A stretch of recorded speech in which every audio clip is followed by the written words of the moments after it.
વિસનગરની MN college ખાતે આગામી 8 થી 10 જુલાઈ દરમિયાન એક વિશેષ વિજ્ઞાન પ્રદર્શનનું આયોજન કરવામાં આવ્યું છે। આ પ્રદર્શન ગાંધીનગર સ્થિત ઇન્સ્ટિટ્યૂટ ઓફ પ્લાઝમા રિસર્ચ અને ભારત સરકારના પરમાણુ ઉર્જા વિભાગના સહયોગથી યોજાઈ રહ્યું છે। આ પ્રદર્શનમાં પ્લાઝમા ગ્લોબ, ટેલ્સા coil, plasma Z, super conductivity, tokamak, ITER model, cryo pump, helicon thruster, visual reality VR અને 3D હોલોગ્રાફિક ડિસ્પ્લે સહિત 30થી વધુ જીવંત અને કાર્યરત વૈજ્ઞાનિક મોડેલ્સ નિહાળવા મળશે। વધુમાં પ્લાઝમા ઉપયોગો અને ન્યુક્લિયર ફ્યુઝન વિશે માહિતી આપતા પોસ્ટરો, વિડીયો અને શૈક્ષણિક સામગ્રી પણ ઉપલબ્ધ રહેશે। આ પ્રદર્શન વિદ્યાર્થીઓ, શિક્ષકો, સંશોધકો, વિજ્ઞાન પ્રેમીઓ, સામાન્ય જનતા માટે સંપૂર્ણપણે મફત છે। કોલેજના આચાર્ય ડૉક્ટર RD મોઢે તમામ નાગરિકોને આ પ્રદર્શનનો લાભ લેવા અનુરોધ કર્યો છે। સામાન્ય રીતે આપણે પદાર્થની 3 અવ્યવસ્થાઓ ધન, પ્રવાહી, વાયુ વિશે જાણીએ છીએ, પરંતુ પ્લાઝમા એ પદાર્થની 4થી અવસ્થા છે। સૂર્ય, તારાઓ, વીજળીના ચમકારા અને ઉત્તર ધ્રુવના આકાશમાં દેખાતી ઓરારા પ્લાઝમામાંથી બનેલા છે। આધુનિક યુગમાં પ્લાઝમાનો ઉપયોગ ફ્યુઝન ઉર્જા, અવકાશ સંશોધન, સેમિકન્ડક્ટર ઉત્પાદન, હોસ્પિટલમાં સ્ટેરિલાઇઝેશન, કેન્સરની સારવાર પણ સંશોધન, પાણી અને હવાના શુદ્ધિકરણ તથા ઔદ્યોગિક ઉત્પાદનમાં થઈ રહ્યું છે। અને આપની કોલેજમાં શું કાર્યક્રમ થવાનો છે? Principal MN college Visnagar doctor RD મોઢ બોલું છું। અમારી કોલેજમાં 8 થી 10 તારીખ જુલાઈ દરમિયાન એક વૈજ્ઞાનિક એક્ઝિબિશન યોજાઈ રહ્યું છે। ઉત્તર ગુજરાતમાં કદાચ આ પ્રકારનું સૌથી પ્રથમ એક્ઝિબિશન છે। ઇન્ડિયન રિસર્ચ ઇન્સ્ટિટ્યૂટ, જે પ્લાઝમા ઇન્સ્ટિટ્યૂટ છે, એ લોકો દ્વારા આ એક્ઝિબિશન યોજાઈ રહ્યું છે અને આનો લાભ સ્કૂલોને, કોલેજોને તમામને અને વિસનગર અને આજુબાજુની પ્રજાને પણ મળવાનો છે। અત્યારે વિજ્ઞાનમાં જરૂરી છે જે જાગૃતિની, વિજ્ઞાનમાં રસ ઓછો રહી થયો છે, દિવસે દિવસે વિદ્યાર્થીઓની સંખ્યા ઘટી રહી છે, તો એ પ્રકારનું એવું આયોજન છે કે જેથી વિદ્યાર્થીઓમાં રસ વધે અને વિદ્યાર્થીઓ વિજ્ઞાન તરફ આકર્ષાય।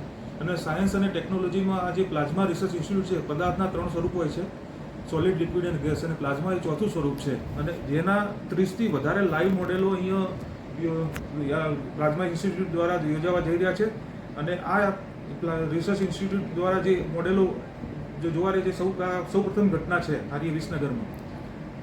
આ પ્રદર્શન ક્યારે યોજાશે અને જાહેર જનતા માટે ખુલ્લું છે?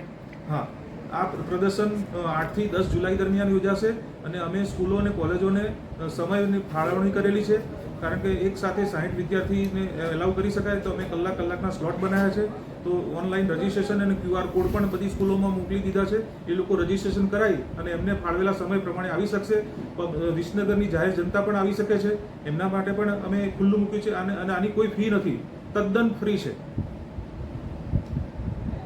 નામ છે સાહેબ તમારું અને શું આયોજન છે એમએન કોલેજમાં? મારું નામ ડૉક્ટર KM જોશી છે અને હું કેમેસ્ટ્રી ડિપાર્ટમેન્ટમાં અધ્યક્ષ તરીકે કામ કરું છું। અમારી કોલેજમાં ઇન્સ્ટિટ્યૂટ ઓફ પ્લાઝમા રિસર્ચ મારફતે જે એક ભારતની પ્રતિષ્ઠિત સંસ્થા છે, એના દ્વારા એક પ્લાઝમા પરનું એક એક્ઝિબિશન ગોઠવેલું છે, જેમાં આજના NEP મુજબ અભ્યાસક્રમો છે, એમાં ઇનોવેશનને માનનીય વડાપ્રધાનશ્રીએ ખૂબ સરસ તક આપી છે અને ઇનોવેશન માટે વિદ્યાર્થીઓ પ્રેરાય એ અંગે આજનું આ પ્લાઝમા રિસર્ચ માટેનું એક એક્ઝિબિશન અત્રેની કોલેજમાં ગોઠવાયું છે। અમે બધા એ અંગે ગૌરવ પણ અનુભવીએ છીએ અને મહત્તમમાં મહત્તમ વિદ્યાર્થીઓ, આજુબાજુની જે હાયર સેકન્ડરી સ્કૂલો છે તે અને કોલેજના વિદ્યાર્થીઓ આ પ્રદર્શનનો લાભ લે એ ખૂબ જરૂરી છે। અને વિશેષ તો સાયન્ટિસ્ટો પણ આ લગભગ 6 સાયન્ટિસ્ટો ઉચ્ચ કક્ષાના આ પ્રદર્શન નિમિત્તે અત્રેની કોલેજમાં પધારી રહ્યા છે। એમની પાસેથી અમારા વિદ્યાર્થીઓને ઇન્ટરેક્શન કરવાનો અને જ્ઞાનનો લાવો મળશે એ પણ જરૂરી છે। અમે બધા પણ રિસર્ચ વર્ક સાથે સંકળાયેલા વ્યક્તિઓ છીએ, તો અમને પણ આ સાયન્ટિસ્ટોનો એક સારો લાભ મળશે। શું નામ છે સાહેબ તમારું?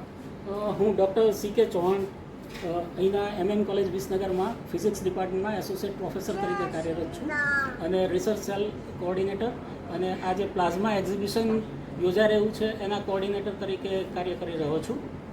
આ સૌથી મજાની વાત એ છે કે ઇન્સ્ટિટ્યૂટ ફોર પ્લાઝમા રિસર્ચ, કે જે નેશનલ લેવલની, નેશનલ ઇમ્પોર્ટન્સવાળી રિસર્ચ ઇન્સ્ટિટ્યૂટ છે, જે ભારત સરકારના ડિપાર્ટમેન્ટ ઓફ એટોમિક એનર્જી અંતર્ગત કાર્ય કરી રહી છે, એના જી કક્ષાના સાયન્ટિસ્ટો એ આપણા બાળકો સાથે સીધું વાર્તાલાપ કરશે, બાળકોને પ્લાઝમા શું છે એની સમજ આપશે.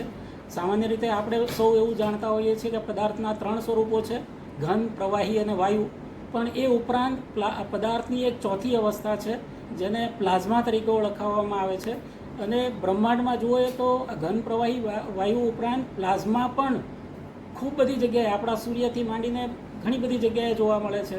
તો આ પ્લાઝમા શું છે, એ પ્લાઝમાના સાયન્સ એન્ડ ટેકનોલોજીમાં ક્યાં ક્યાં ઉપયોગ થાય છે, એની એપ્લિકેશન્સ બધી જે જુદી જુદી મેડિકલ ફિલ્ડમાં કે ઔદ્યોગિક ક્ષેત્રે છે, એ બધી જ બાબતોથી વિદ્યાર્થીઓ માહિતગાર થશે.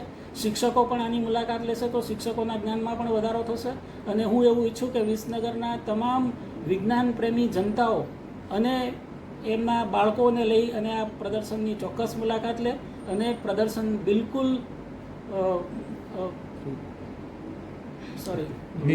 નિશુલ્ક બરાબર. પ્રદર્શન એક મિનિટ